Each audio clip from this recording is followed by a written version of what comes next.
대한민국 근현대사를 성경적 세계관으로 알리고 전하는 대한역사문화원의 한국 근현대사 바로 알기 특강입니다.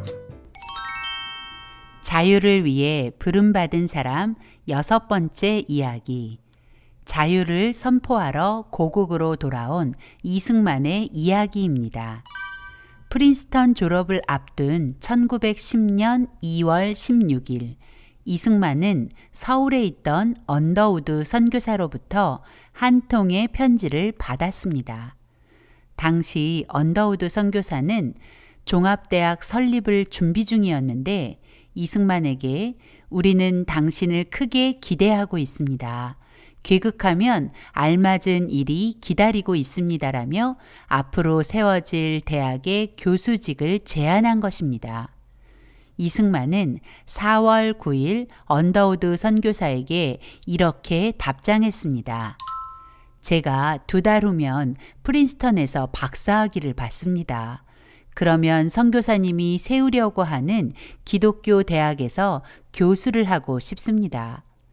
미국에서 배운 국제법, 국가론, 정부론, 역사, 근세 유럽사, 미국사, 미국 헌법, 서양 철학, 종교 같은 정치학 과목을 가르치고 싶습니다. 조선 사람들에게 기독교가 얼마나 중요한 것인지 가르치고 싶습니다. 조선은 지금 일본의 식민지가 다 되었기 때문에 일본인들이 제가 한국에서 교수 생활하는 것을 방해하면 선교사님이 만드는 학교에서 교수 생활하는 것을 포기하고 전국을 다니며 부흥사가 되어 불쌍한 영혼을 기독교인으로 만드는데 일생을 바치고 싶습니다. 박사학위를 받기 전 이미 이승만은 대한제국으로 돌아와 할 일들을 계획하고 있었습니다. 유학을 시작하면서부터 그의 목표는 초지일간 대한의 독립을 위해 대한제국으로 돌아오는 것이었으니까요. 하지만 이승만 박사의 아버지 이경선옹은 이승만 박사가 돌아오지 않기를 바랐습니다. 아들이 돌아온다면 지난 날과 같은 고통을 겪을 것 같았기 때문이죠. 그러나 게일 선교사를 비롯한 여러 선교사는 이승만에게 공부를 마치고 돌아와 대한제국을 깨워야 한다는 사명감을 심어주었습니다. 만약 이승만 박사가 미국에 머물렀다면 얼마든지 좋은 직업과 명예 그리고 안정적인 삶을 보장받았을 것입니다. 그러나 이승만 박사는 하나님께서 주신 마음을 잊지 않았습니다. 조선의 백성으로서 책임감을 가지는 것. 그래서 그는 기꺼이 자신의 조국을 위해 헌신하려 돌아올 준비를 한 것이죠. 1910년 6월 프린스턴 졸업식에서 박사학위를 받던 날 이승만은 망하기 직전인 대한제국을 생각하며 안타까운 마음을 이렇게 되뇌었습니다. 나의 준비 기간은 끝났는데 나는 깊은 슬픔을 느낀다. 내가 가서 일해야 할 대한제국은 이제 나의 나라가 아닌 것을. 네, 정말 그랬습니다. 1910년 8월 29일 대한제국은 일본에게 모든 권리를 빼앗기는 경술국치의 수모를 겪으며 완전히 멸망하게 되었고 일제 식민 통치가 시작이 되었습니다.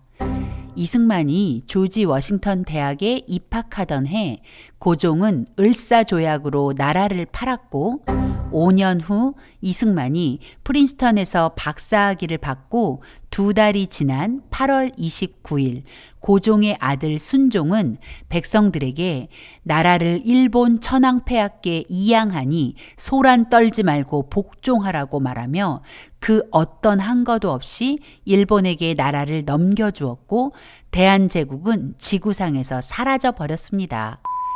그러나 왕실은 일본 천황가의 일원이 되어 일본이 망할 때까지 일본 돈으로 호사를 누렸죠. 그런 조국으로 돌아오기 위해 이승만 박사는 길을 나섰습니다. 고국을 떠난 지 약 6년 만에 나라를 되찾기 위해 배움에 몰두했던 이승만 박사는 그 목표를 달성하고 미국을 떠나게 되었습니다. 한일합방 5일 후인 1910년 9월 3일 뉴욕항에서 발티코를 타고 영국 리버풀로 향했습니다. 런던에서 기차를 타고 파리, 베를린, 모스크바를 거쳐 시베리아 횡단 열차를 타고 만주를 지나 압록강을 건넜습니다. 이승만 박사는 대한제국의 관리가 아닌 일본 경찰에게 입국 심사를 받는 자신과 동포들을 보며 나라 잃은 서름을 실감하게 되었다고 합니다. 1910년 10월 10일 고국을 떠난 지 5년 11개월 6일 만에 일본의 식민지가 된 서울에 돌아왔습니다. 서울에 돌아온 이승만 박사는 서울 황성기독청년회, 즉 YMCA에서 사역을 시작합니다. 이곳에는 한성감옥 동지 이상재와 김정식, 유성준, 홍재기 등이 일하고 있었는데 이들은 이승만 박사가 한성감옥에서 복음을 전해 기독교인이 된 사람들이었죠. 이 박사가 귀국하기 전 언더우드 선교사는 앞으로 설립될 기독교 대학의 교수직을 제의했고 게일 선교사와 존 모트 선교사는 서울 YMCA에서 일할 것을 제의했습니다.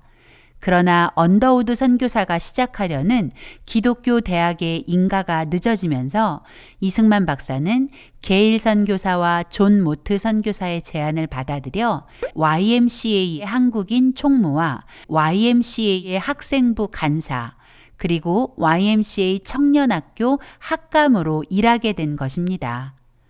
이 박사가 YMCA 총무직을 수락한 이유 중 하나는 국제단체인 YMCA 보호 속에서 독립운동을 하기 위한 목적도 있었던 것 같습니다. 당시 서울 YMCA는 애국청년 지사들의 집결지였고 마치 제2의 독립협회처럼 옛 동지들이 많이 참여하고 있었습니다. 더구나 당시 가장 핫한 인물, 미국 박사 이승만이 가담하면서 서울 YMCA는 미국, 유럽, 일본 YMCA와 연결되어 일본 총독부도 쉽게 건드리지 못하는 막강한 국제 기독교 조직이 되어 있었죠. 이 모든 일이 하나님의 섭리 아닐까요? YMCA 청년학교는 중고등학교 과정과 대학 과정을 포함한 학교였습니다. 이곳에서 이승만 박사는 청소년 그리고 청년들에게 기독교 세계관을 기초로 한 자유를 가르치기 시작했습니다. 주일이면 교회에서 설교를 하고 성경 연구반에서 성경을 가르치고 외부에 나가 강의나 강연을 했습니다. 또한 전국적으로 YMCA 지부를 세우는 일에 공을 들였고 선교사들의 좋은 설교나 글, 그리고 성경 공부 교재를 우리말로 번역하기도 했습니다. 그러나 이 일들을 그리 길게 이어가지는 못했습니다. 이 박사의 조선 사역은 1910년 10월부터 1912년 3월까지 약 1년 5개월 동안 뿐이었습니다. 1년 5개월 동안 이승만 박사가 한 일들을 살펴볼까요? 이승만 박사가 YMCA 국제위원회에 제출한 보고서에 자신의 사역 내용을 이렇게 보고하고 있습니다. 나는 안식일 때마다 바깥 교회에 나가서 설교하는 일과 오후에 바이블 클래스 지도를 계속하고 있습니다. 그 한편으로 나는 청년의 학교에서 주 9시간에서 12시간의 강의를 합니다. 다른 학교에 나가서 수시로 하는 짧은 강의 외에도 청년의 학교 생도들만을 위한 주 3회의 특강을 해야 합니다. 이승만 박사는 우선 바이블 클래스를 조직하여 성경 강의에 집중했습니다. 이 박사가 언더우드 선교사에게 보낸 편지에서 말했듯 조선 사람들에게 기독교가 너무나 중요했기 때문이죠. 지금 보는 사진이 바로 바이블 클래스에 모여든 학생들입니다. 또한 청년학교 대학부에서 성경과 국제법을 가르쳤는데 이 박사에게 가르침을 받기 위해서 많은 학생들이 몰려들었다고 합니다. 배제학당 시절 협성의 토론회에서 그랬듯 토요일마다 YMCA 연합 토론회를 빠짐없이 열어 학생들에게 독립정신을 심어주며 늘 꿈꾸던 기독교 세계관에 기초한 자유민주주의 교육에 돌입한 것이죠. 모임마다 몰려온 수백 명의 학생들에게 이승만 박사의 행동 하나하나가 화제가 되었습니다. 이 박사는 모든 공부를 기도로 시작하고 기도로 끝냈으며 계단을 오르내리면서도 영어로 혼자 기도했다고 합니다. 그리고 재미있는 이 박사의 유머에 매 강의마다 웃음이 끊이지 않았다고 합니다. 학생들이 조금만 잘해도 원더풀, 중요한 대목마다 굉장해, 정말 굉장해 라고 추임새를 넣어서 이 굉장이란 별명까지 얻었다고 하네요. 이 박사의 강연과 강의는 청중을 압도하는 설득력이 있어서 마치 교회의 부흥회처럼 그 열기가 대단했다고 합니다. 이승만 박사는 1911년 봄 기차로 2300km, 배로 880km, 말과 나귀를 타고 424km, 우마차로 80km, 인력거나 가마를 타고 3.6km, 그리고 기차나 배, 말과 나귀, 우마차나 인력거 등으로 갈 수 없는 길을 11km를 걸으며 전남에서 평안도까지 33회의 집회를 열어 7,535명의 학생과 청중에게 부흥회를 겸한 강연을 이어갔습니다.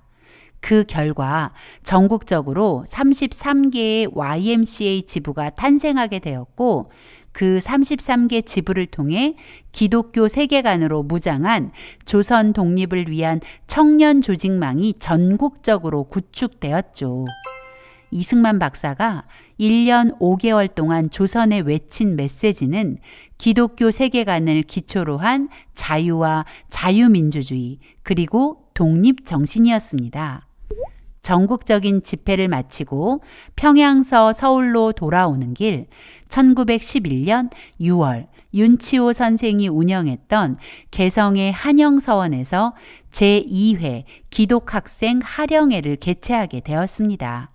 하령회란 여름에 개최하는 수련회 또는 부흥회를 말합니다.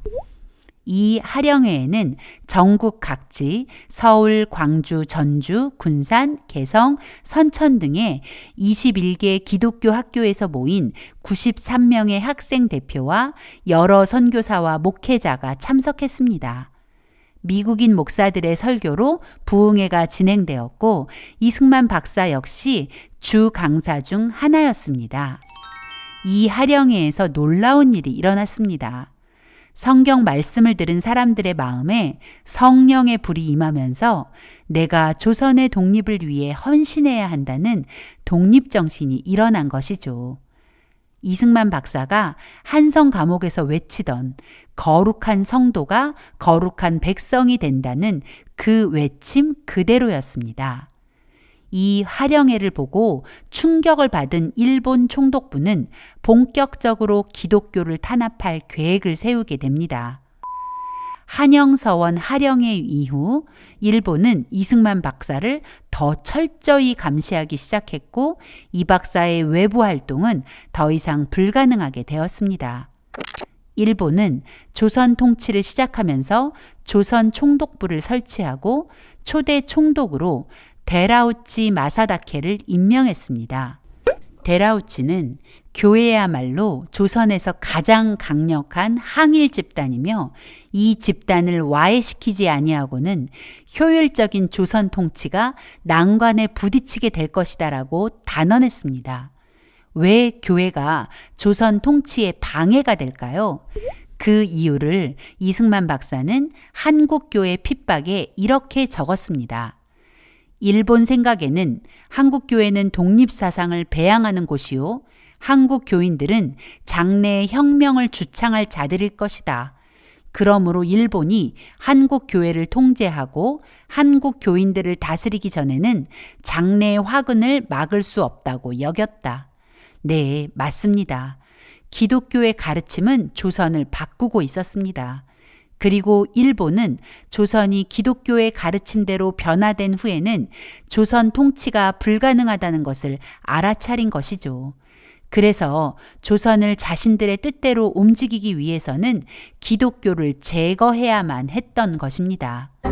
일본은 살아있는 천황을 신으로 섬기는 우상숭배 국가입니다. 그러므로 천황이 온 세계로부터 존경과 숭배를 받아야 한다고 생각했습니다. 더 나아가 천황이 지배하는 세상을 만들고자 했습니다. 그러나 일본의 천황 숭배는 오직 한 분이신 하나님을 믿는 기독교인들에게는 절대 용납될 수 없는 것이었죠. 또 자유민주주의 역시 기독교의 아름다운 산물인지라 천황 숭배를 주장하는 일본과 사사건건 부딪히게 되어 있죠. 더구나 기독교인이 된 조선 사람은 교회를 통해 하나로 연합하고 그 연합한 무리가 용기를 내서 독립을 찾으려 하니 일본 입장에서는 조선의 기독교와 기독교의 산물인 자유민주주의는 박멸의 대상일 수밖에요. 그래서 일본은 조선에서 기독교를 제거할 계획을 세우게 된 것입니다. 그것이 바로 백오인 사건입니다.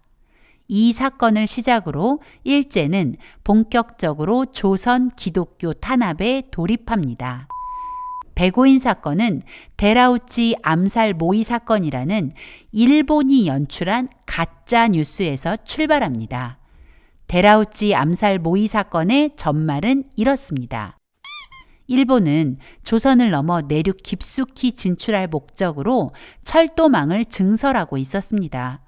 압록강 철교도 바로 그런 목적에서 만들어지고 있었죠. 1911년 12월 27일 압록강 철도 기공식이 예정되어 조선 총독부 총독 데라우치가 압록강 철교 기공식에 참석하기로 되어 있었습니다. 이것은 팩트입니다. 이제부터 일본의 자작극이 시작됩니다. 데라우치가 기공식에 참석하기 위해 기차로 이동할 때 기차가 선천에 정차하면 데라우치를 저격하려 한다는 첩보가 입수되었다는 것입니다. 이 일은 전혀 사실이 아닌 일본의 자작극이었습니다. 일제는 즉시 데라우치 암살을 모의한 범인을 색출한다며 1911년 11월 11일부터 평안도 일대의 기독교 지도자와 대부분이 기독교인이었던 신민의 회원 약 700여 명을 잡아들였습니다. 그중 123명이 혐의자로 기소되었고 8개월이 지난 1912년 6월 28일이 되어서야 첫 공판이 시작되었습니다. 첫 공판 이후 약 20여 회의 재판이 진행되었고 105명에게 유죄 판결이 내려지게 되면서 그렇게 백오인 사건이라는 이름이 붙여지게 된 것입니다. 수사와 재판은 충분한 조사도 없이 진행되었고 일제의 주장만 인정되는 편파적인 재판이었습니다. 일본인이지만 백오인 사건에 조선인 측 변호를 맡았던 오쿠보 변호사는 본 사건은 검사가 충분한 조사도 없이 구성한 의심 짙은 사건이며 담당 판사들도 역시 편파적으로 진행하고 있다며 분노를 터뜨렸습니다. 일제는 백오인 사건을 데라우치 마사다케 암살 음모 가담자 색출을 위한 것이었다고 주장하지만 이 사건은 조선 기독교인, 특별히 서북지방의 기독교인 제거를 목적으로 하는 일본에 의한 허위 날조 사건이라는 것이 팩트입니다. 그렇게 말할 수 있는 이유는 기소자 123명 중 98명이 기독교인이었고 유죄 판결을 받은 105인 중 91명이 기독교인, 그리고 전체 123명의 기소자 중 118명이 서북 지역 출신이기 때문입니다.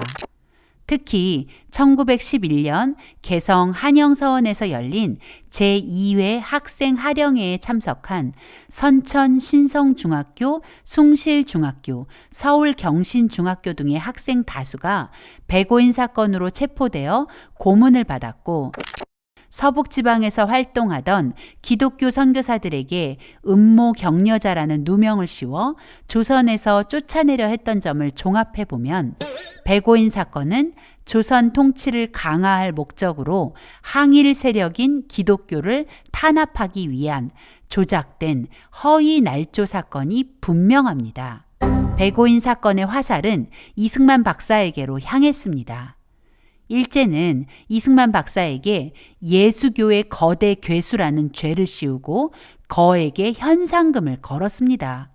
미화 30만 달러. 지금도 30만 달러는 큰 돈인데 당시로는 인생 역전의 기회를 가능케 하는 거금이었습니다. 그러니 이승만 박사를 노리는 사람이 많았을 것이고 그만큼 이 박사에게 다가온 위험의 크기가 컸다는 것을 짐작할 수 있습니다. 이승만 박사는 나라가 없으면 복음도 전할 수 없다는 것을 깨닫게 되었습니다.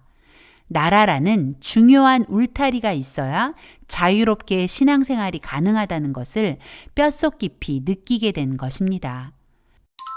이승만 박사가 일본의 표적이 되자 존 모트 선교사와 필립 질레트 선교사는 이승만 박사를 체포하려는 일본에게 만약 이승만을 체포하면 전 세계의 일본의 만행을 폭로하겠다며 일본을 압박했습니다. 그리고 이 박사를 미국 미네아폴리스에서 열리는 감리교 총회의 조선 대표로 보내기로 결정하고 1912년 3월 9일 14기 감리교회 지방 평신도 대표 회의에서 이승만 박사를 조선 대표로 선출하여 조선을 빠져나가도록 한 것입니다. 이때부터 이승만 박사의 33년의 미국 망명 생활이 시작됨과 동시에 대한의 독립을 위해 고독한 싸움을 싸우는 독립운동가의 삶이 시작된 것입니다. 망명이란 주로 정치적인 이유로 자국에서 위협을 받는 사람이 외국으로 피신하는 것을 말합니다.